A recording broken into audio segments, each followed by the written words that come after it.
Who want a ticket straight to them pearly gates? Almost every other week for Tekken 8, it seems like there's some kind of fake DLC leak that pops up. You know, even I was on Twitter trolling with a Tifa Armor King leak, not trying to pass it off as, well, passing it off as real, but more so doing it just to troll. This, what we're talking about today, is not that.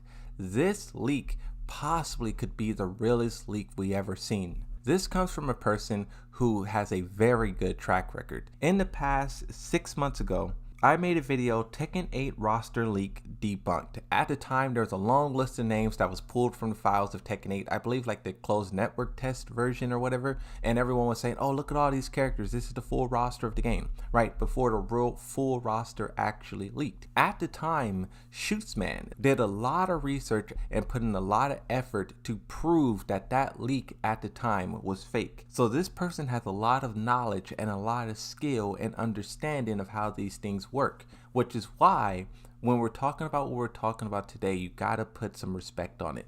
I don't want to say it's 100% true, but it's definitely in the 80 to 90 range. Definitely. This person, Shootsman aka Thinking on Twitter, put a thread of posts that shows the DLC. We're gonna go step by step and break down why they're saying what they're saying and is it true, but also is this good? I don't want to jump ahead in the discussion, but this is not a good character selection. Okay, so let's dive in.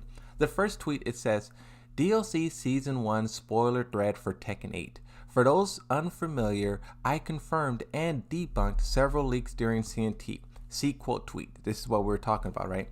I will be using the same methods for this. So in the first one, they say, with Eddie having already been announced, we can see clues to him in the strings. Capoeira is listed as a fighting style in the text for character select screen. Brazil is also listed as a country of origin for the character. On a side note, I wonder if every character will have their own stage. Like, will we get a Brazilian stage for Eddie? I think that would be excellent. Here you can see character fighting style, Capoeira. In the next screenshot, UI character of origin, Brazil. And we know this about Eddie, but it's just a good reference point. If you see this for Eddie, if you see the same exact thing for another character, boom, you have the second DLC. The next post, it says, we have new evidence for Marduk. The text from the CNT is still there in the same place as last time. These strings are from the character select screen listed as the fighting style for each character. If 17 is not Marduk, I'll be surprised. What this tweet means is that in the character files, there's a character by the number of 17. And this 17, this move list, looks like Marduk. Now, this is something that you got to keep in mind.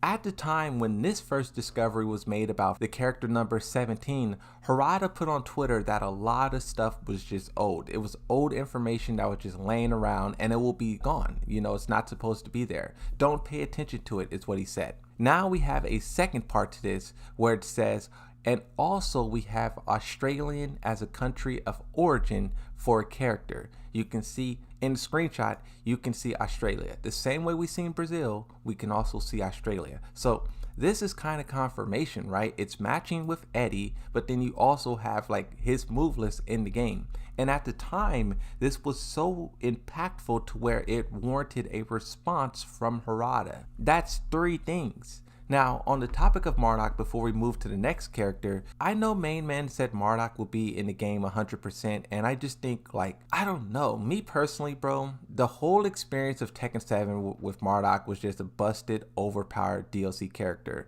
There's not a part in my body that wants that to return. Who wants a busted, obnoxious, pay-to-win, rage drive tackle, do 50% of your health? Who wants that to return? If they do bring these characters back, I hope that they're balanced differently, and I hope it's not the same busted pay-to-win garbage again, because these other two characters are the exact same thing as Marduk. They're the most obnoxious things possible. The next tweet says, a Muay Thai fighter from Thailand. Fahkumram fans who aren't tier whores, rejoice. All three of you.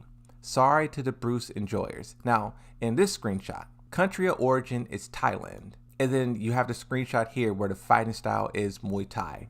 Now, this one is kind of interesting because even though Marduk is once again another obnoxious pay-to-win busted DLC character, you do have to talk about Bruce. A lot of people wanted Bruce and a lot of people expected Bruce, but at this time, do we have to really like consider that Bruce is like a thing of the past? You have to ask the question, can Bruce and Fahkumram coexist at the same time, both being DLC in Tekken 8?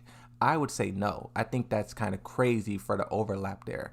But then also what you got to think about for Fahkumram, a lot of people don't know this. Out of all the trailers that was released for Tekken 7, Fahkumram is the most viewed. His trailer has 5.1 million views on YouTube. Second place is Geese Howard, which has about 2 million views. That is a 3 million view difference. Now, views on YouTube is different from player usage and sales. But at the same time, with Fahkumram making a reappearance in Tekken 8, you have to wonder if there's some kind of correlation there. We all think of Leroy Smith as being the big money maker, but maybe Fahkumram is too. Because in my memory, both of those characters were everywhere upon release. So maybe, but see, this is the thing with Fahkumram, and I wonder if the developers are putting themselves into a trap. People hate Fahkumram now. No one played the character at the end of Tekken 7's lifespan. Everyone hates the character.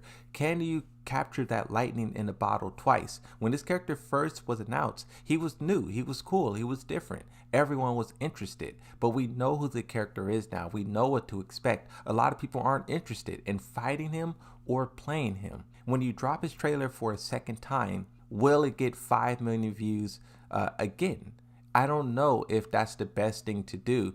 One of my biggest things that I don't want for Tekken 8 is to sell the same DLC twice. Just seeing how cool the new characters have been, going all the way back to Leroy, Fahkumram, and Lydia, and then also going into Tekken 8 with Azuzina, Sanchez, and Reina. They're creating some pretty cool characters, and I don't want them to just recycle things of the past just because it was successful, because one, who knows if it will continue to be successful, but then two, what if you can create another character who is more popular than Fahkumram or more successful or whatever? I just don't want them to stop innovating and start recycling is my point. But let's move on. The final character, I said her name already, but here it is. This is 100% Lydia. Couldn't find a fighting style, but doesn't matter. She is sort of a Tekken 8 character trapped in Tekken 7, I think. The screenshot, it says character of origin is Poland, which is Lydia.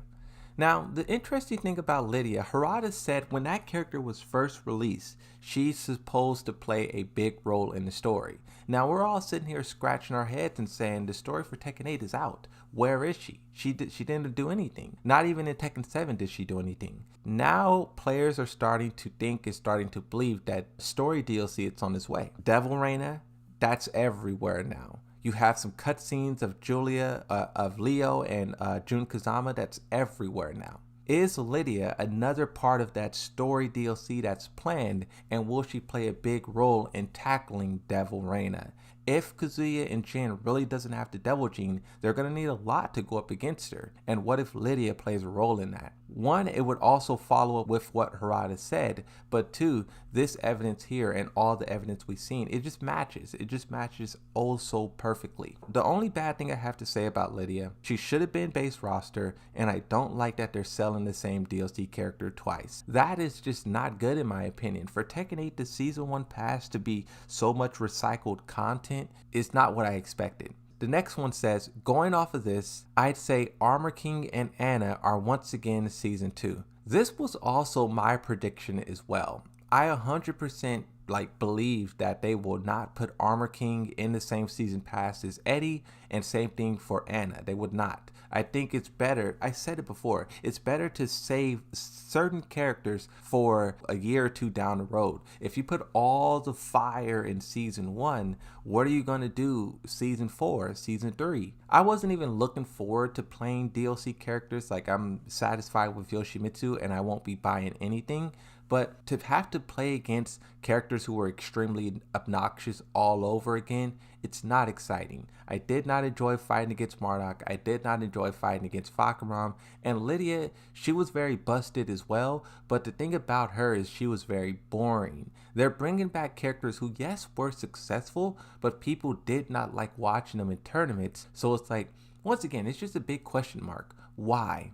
The developers have access to all the data, all of the information. So is there something really there that we're not seeing? Or is this going to play out the same way Tekken 7 did, but faster? Where Tekken 7 had a lot of energy and the DLC ruined it, is Tekken 8 going to be ruined by that energy, that DLC immediately? I don't know. One thing that I did want to say too, Harada kind of learned. When he was talking about Azuzina and how that character was nerfed from the start, before the game even released. And he did that because he didn't want people to automatically hate the character for being busted. Now you can say what you want about Reina and Victor, but that's what he said for Azuzina. If he's willing to do that for the character, and if he understands that making a character powerful equals the character being hated, will he do the same thing for DLC?